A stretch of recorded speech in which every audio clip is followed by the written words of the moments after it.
Hello साथियों, नमस्कार। आप देख रहे हैं आपका अपना YouTube channel DS Mishra official और आपके अपने चैनल पर इस नए वीडियो के साथ आपका हार्दिक स्वागत है। और इस वीडियो में मैं बात करने वाला हूं कि जो बिहार के शिक्षकों ने स्पेशल ग्राउंड के आधार पर, यानी जिनको विशेष समस्या थी, जिसको 7 कैटेगरी में बांटा गया था, उन 7 कोटि के विशेष समस्या वाले शिक्षकों ने ट्रांसफ़र के लिए आवेदन किया है और उनका ट्रांसफ़र होना है।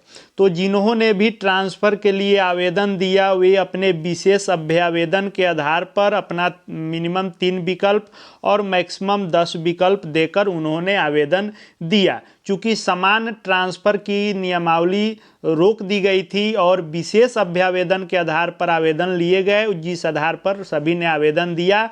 और इस आवेदन में सक्षमता उत्तीर्ण शिक्षक, जो अब विशिष्ट शिक्षक बनने वाले हैं, उन्होंने भी आवेदन किया। जो 1 दिसंबर से 15 दिसंबर तक आवेदन की प्रक्रिया चली, उसकी खबर यह आई कि 25 से लेकर के 30 के बीच में दिसंबर में ही सबको ट्रांसफ़र के मैसेज आ जाएंगे। और इसी बीच में जो एक यह पत्र आया कि विशिष्ट शिक्षकों के योगदान को लेकर के, इसमें जो डेडलाइन दिया गया वह 1 जनवरी से लेकर के 7 जनवरी तक सक्षमता उत्तीर्ण शिक्षकों को विशिष्ट शिक्षक के रूप में अपने पूर्व के ही कार्यरत विद्यालय में योगदान करना है। तो अब बात यह आ रही है कि क्या जो सक्षमता उत्तीर्ण शिक्षक, जो अब विशिष्ट शिक्षक बनने वाले हैं और जिन्होंने विशेष अभ्यावेदन के तहत ट्रांसफ़र के लिए आवेदन इस शिक्षा कोष पोर्टल के माध्यम से किया है, उनका पहले ट्रांसफ़र हो जाएगा या पहले योगदान होगा, यानी योगदान से पहले ही ट्रांसफ़र हो जाएगा क्योंकि इसी महीने ट्रांसफ़र की सूचना की बात आ रही है, या फिर उनका पहले योगदान करा करके उसके बाद ट्रांसफ़र होगा। इसी पर बात करने वाला हूं, तो वीडियो आपके लिए खास होने वाला है। अंत तक मेरे साथ बने रहेंगे और यदि चैनल से अब तक नहीं जुड़े होंगे तो चैनल को सब्सक्राइब करके बेल आइकन को प्रेस कर लेंगे, ताकि आगे भी शिक्षा जगत एवं शिक्षकों से संबंधित हर महत्वपूर्ण वीडियो आप देखते रहें। तो सबसे पहले जो डेडलाइन है जिसके बारे में हमने जिक्र किया कि अब विशिष्ट शिक्षक के रूप में सक्षमता प्रथम फेज में उत्तीर्ण शिक्षकों को 1 जनवरी से 7 जनवरी तक में योगदान करेंगे। कहाँ करेंगे? तो जहाँ पूर्व से कार्यरत हैं उसी विद्यालय में वे योगदान कर लेंगे। और इसके लिए नियमावली में भी संशोधन कर दिया गया है और बिहार विद्यालय विशिष्ट शिक्षक संशोधन नियमावली 2024 कैबिनेट से स्वीकृत करके उसकी अधिसूचना जारी भी कर दी गई है। क्योंकि पूर्व की नियमावली में नए विद्यालय में पोस्टिंग के बाद विशिष्ट शिक्षक बनना था, उसका संशोधन करके अब पूर्व के ही कार्यरत विद्यालय में 1 जनवरी से 7 जनवरी के बीच में विशिष्ट शिक्षक बन जाना है। तो क्या इस महीने ट्रांसफ़र की जो बात आ रही है वह संभव है कि सक्षमता उत्तीर्ण शिक्षक जिनकी अभी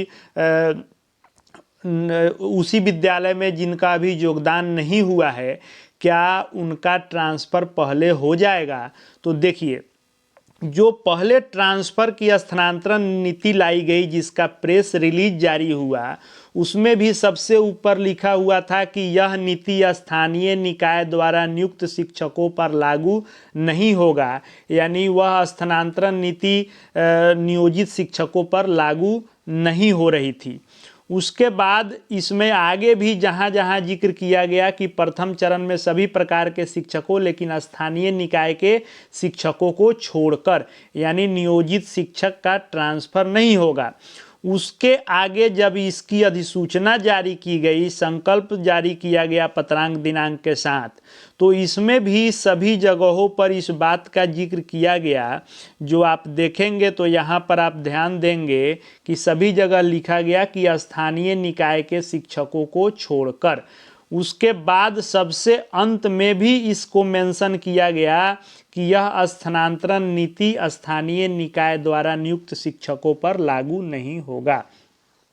इसका साफ आशय है कि शिक्षा विभाग, बिहार सरकार प्रत्यक्ष रूप से अभी तक जो स्थानीय निकाय द्वारा नियुक्त शिक्षक हैं उन पर कोई भी नई नियमावली जो राज्य सरकार के राज्य कर्मियों के लिए है वह नहीं लागू कर सकती है, जिसके कारण ही यह हर जगह लिखना पड़ा कि नियोजित शिक्षक पर यह नीति नहीं लागू होगी। क्योंकि पहले भी कोई भी कार्रवाई से लेकर अनुशासनिक कार्रवाई या एक्शन या स्थानांतरण नियोजन इकाई के तहत ही संभव था और नियोजन इकाई ही नियोक्ता थी और उसी के पास सभी अधिकार सुरक्षित थे। जब विशिष्ट शिक्षक बिहार सरकार के राज्यकर्मी बनेंगे तब जाकर के बिहार सरकार शिक्षा विभाग प्रत्यक्ष रूप से यह अधिकार प्राप्त कर लेगा कि आपके नीति निर्धारण या जो भी नीति राज्यकर्मियों की भांति आपके लिए लाए जाएंगे वह आप पर लागू होगा। तो यह तो एकदम तय है कि जब तक आप विशिष्ट शिक्षक नहीं बने हैं तब तक आप नियोजित शिक्षक ही हैं और आपके ऊपर जो नियोजित शिक्षक नियमावली 2020 है उसी से अभी तक आप आच्छादित हैं। तो जब तक आप नियोजित शिक्षक के रूप में कार्यरत हैं तब तक आप पर राज्यकर्मी वाला कोई भी नियमावली लागू नहीं होगा। तो आपका स्थानांतरण भी जब तक आपको विशिष्ट शिक्षक नहीं बनाएगा विभाग नहीं कर सकता है, क्योंकि अभी तक यह नियोजन इकाई के अधिकार क्षेत्र में है। अगर विभाग बिना राज्यकर्मी बनाए किसी भी नियोजित शिक्षक का स्थानांतरण नियोजन इकाई से बाहर करता है तो यह न्यायिक पेच फंस सकता है और स्थानीय निकाय द्वारा यह बहाली हुई है और जो नियोक्ता है और जो नियोजन इकाई है वह अगर अपील दायर कर दे तो वह रद्द हो सकता है। तो चूंकि जब तक आप इस नियोजित शिक्षक के नियमावली से निकल करके विशिष्ट शिक्षक नियमावली से आच्छादित नहीं होंगे, जिसका जिक्र यहाँ पर किया गया है कि जब आप 1 जनवरी से 7 जनवरी तक विद्यालय में विशिष्ट शिक्षक के रूप में योगदान करेंगे तो जैसे ही आप योगदान करेंगे आप स्थानीय निकाय के शिक्षक के पद से स्वतः विरमित समझे जाएंगे। तो जब आप स्थानीय निकाय शिक्षक के पद से स्वतः विरमित समझे जाएंगे तब जा कर के आप पर यह नीति जो नियोजन इकाई की है और जो नियमावली 2020 है उसके बजाय आपको 2024 नियमावली और 23 नियमावली जो विशिष्ट शिक्षक की है उससे आप आच्छादित होंगे और तब जाकर राज्यकर्मी के रूप में आप जब योगदान कर ले रहे हैं तब आपका कहीं भी ट्रांसफ़र हो सकेगा। तो अब बात आती है कि क्या बाकी लोगों का ट्रांसफ़र हो जाएगा और सक्षमता उत्तीर्ण जो विशिष्ट शिक्षक आवेदन दिए हैं इस पर उनका बाद में होगा? तो नहीं, इसकी संभावना बिल्कुल ही ना के बराबर है, क्योंकि 1 से 7 जनवरी के बीच में विशिष्ट शिक्षक के रूप में सक्षमता उत्तीर्ण शिक्षक योगदान कर लेंगे और ऐसी पूरी संभावना है कि यह जो ट्रांसफ़र है यह 7 जनवरी के बाद ही होगा।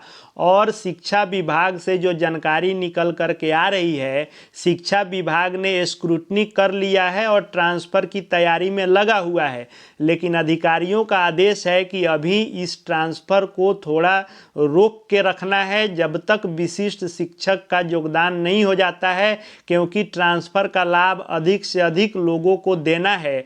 तो अधिकतम संख्या में सक्षमता उत्तीर्ण शिक्षक भी अप्लाई किए हैं, इसलिए ऐसी पूरी संभावना है कि 1 से 7 जनवरी तक आपका जब योगदान हो जाएगा उसके बाद ही सभी लोगों का जो भी अप्लाई किए हैं उन 7 कोटि के आधार पर उन सभी का एक साथ इस विशेष अभ्यावेदन के आधार पर ट्रांसफ़र होगा। तो यह जो बातें निकल करके आ रही है कि इसी महीने हो जाएगा, तो इस महीने यह बिल्कुल संभव नहीं है, नए साल में ही होगा और सभी कोटि के शिक्षकों का जिन्होंने अप्लाई किया है एक साथ होगा। यानी विशिष्ट शिक्षकों का पहले योगदान होगा, उसके बाद जिन्होंने आवेदन किया है उनका ट्रांसफ़र होगा। जिन्होंने आवेदन नहीं किया है वो अपने पूर्व के विद्यालय में ही विशिष्ट शिक्षक के रूप में बने रहेंगे। आगे शिक्षा विभाग और शिक्षकों से संबंधित हर महत्वपूर्ण वीडियो देखते रहने के लिए चैनल से निश्चित रूप से जुड़ जाएंगे। यदि अभी तक नहीं जुड़े होंगे तो चैनल को सब्सक्राइब करके बेल आइकन को प्रेस कर लेंगे। साथ ही साथ हमारे Telegram channel DS Mishra official से भी जुड़ जाएंगे। वहां शिक्षा विभाग के हर अपडेट आपको मिलते रहेंगे। इस वीडियो को देखने के लिए आपका बहुत बहुत धन्यवाद।